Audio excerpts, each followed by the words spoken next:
Sometimes, if you and I know the powers deposited in some parts of our body, then believe me, we will not fail to use these parts of our body effectively for our own good.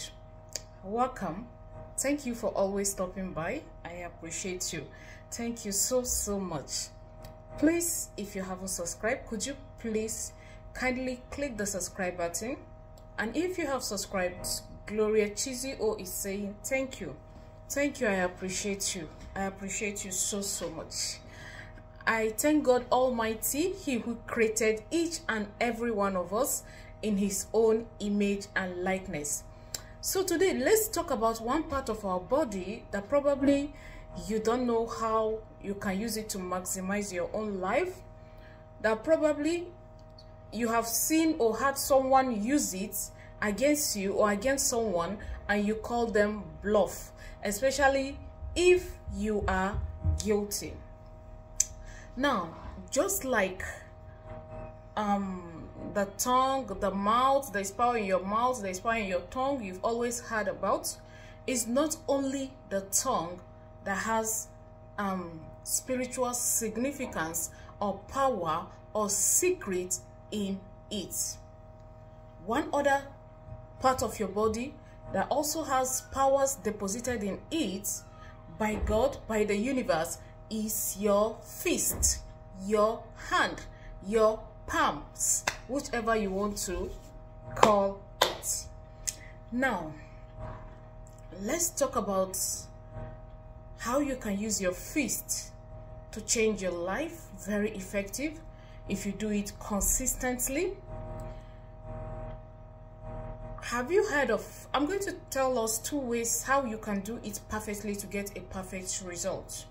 But before I proceed, let me ask you something.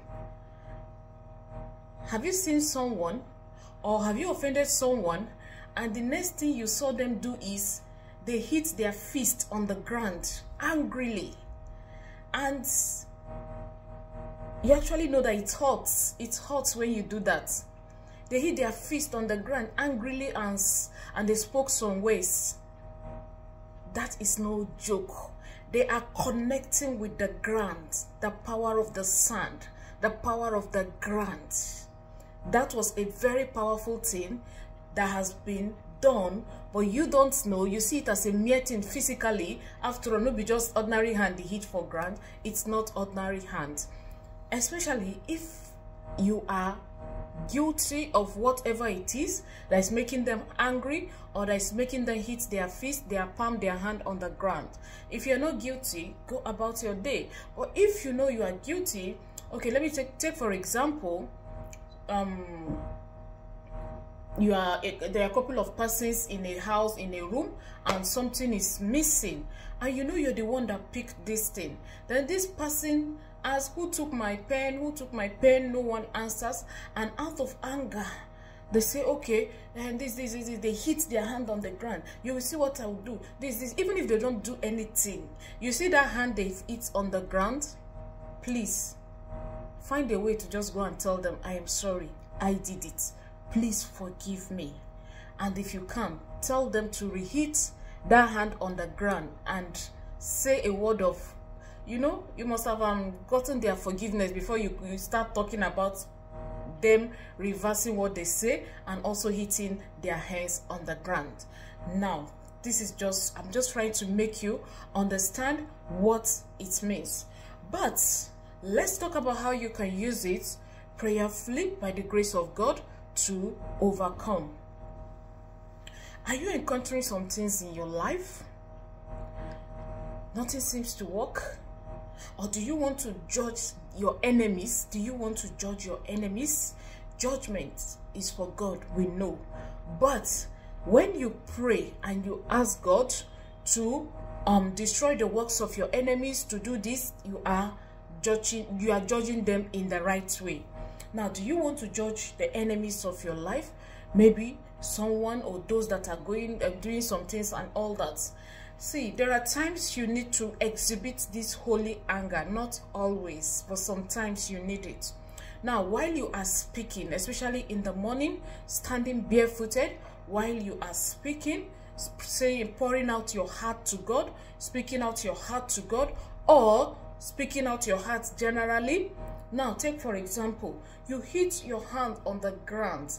Please, a little, don't go on. It's hot. Whenever I do it, 2 days I will not do it, because yes, sometimes there are things you just bring out the anger in you and say, God, you understand?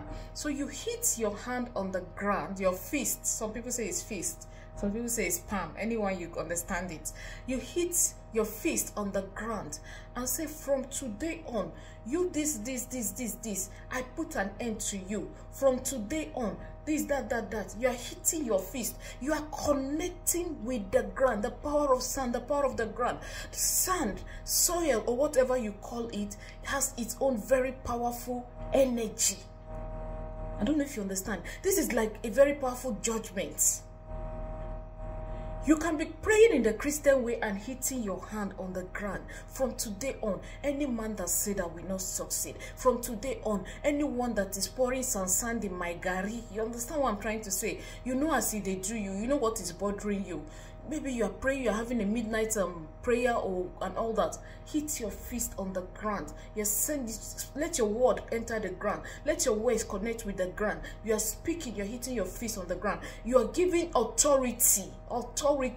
Seal. Do you know what you're doing when you hit your fist on the ground? You are saying, I have said it, and as I have spoken, so shall it be. I have said it, and as I have spoken, so it shall be sealed. I have said it, and as I have spoken, so it shall be destroyed. You understand what I'm trying to say? Then again, let's talk about one other thing. This is a spiritual exercise. You know, sometimes there are some little things we do, but spiritually they are very powerful. Believe me. Now, another way you can use this, you can use your palm. If you are using anything and all these natural spiritual things, you understand there is power in your right hand. Your right hand. Your right hand. Even if probably you are accustomed with using your left hand, you understand. There are some persons, we call them left-handed persons. Even if you're a left-handed person, when you're missing your spiritual bath, your spiritual thing, or whatever it is you want to use for spiritual purpose, use your right hand to steer it. Use your right hand to pray into it. Then if it is something that requires you maybe to lick it, use your middle finger, your right hand, to lick whatever it is. If it is something that requires you to use your a finger to stir, use your middle finger, the right hand, to stir it. Now, these are very, very, very simple but effective spiritual exercises that works, and sometimes we neglect some of these things, not knowing that there are things you can just do maybe without doing anything further, and by the grace of God you liberate yourself. By the grace of God, that problem will be a thing of the past without you going to do anything further. Now, basically what I'm trying to talk about is the power of your fist, the power of your right hand, the power of your middle finger when you are doing anything spiritual, prayer, work, and all that. Thank you so much for watching. I appreciate you. It's none other person but Gloria Chisi. Thank you.